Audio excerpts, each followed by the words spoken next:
Corsau conhecer democracia parlamentário. É sei que men que no cidadão não escolhe não parlamentário não e a base de bambisa trabalhar em conjunto ta forma coalição que depois ta forma governo.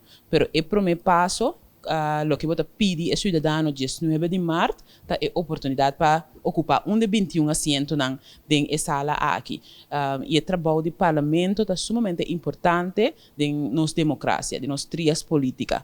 Entre outros, o órgão aqui é o órgão legislativo, eu sei que men conosco é o órgão responsável para atender com a lei e aprovar a lei junto com o governo.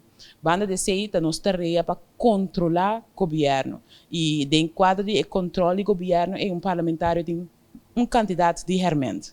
Entre outros, parlamentário por fazer pergunta direta na ministro correspondente, parlamentário por pedir reunião riba tópico, parlamentário tem budgetrecht, eu sei que men que nós trata a lei de presupuesto, dus é montante na que está invertir em cada ministério tem de passar do parlamento para o e vai governo, dus é trabalho do parlamento tem nossa democracia é sumamente importante e essencial. O trabalho do ministro é executar e manejo que o governo está riba.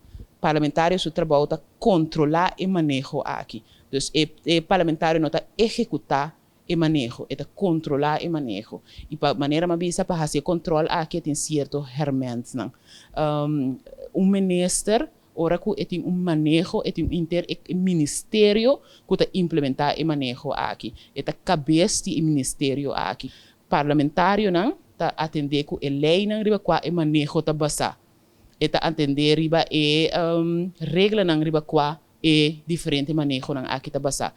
E na final de esse tem de ministro ou na final de ação que o ministro toma para o que está trata manejo e parlamentário está controlar e trabalhar de ministro. Então, em quadro, por exemplo, se aprovar montante para direita caia, o parlamentário por chamar o ministro para papel over de direcionamento de caia e com a invertir o fundo não aqui. Ou por manda carta e punta com taparaco e manejo de direita caia de governo.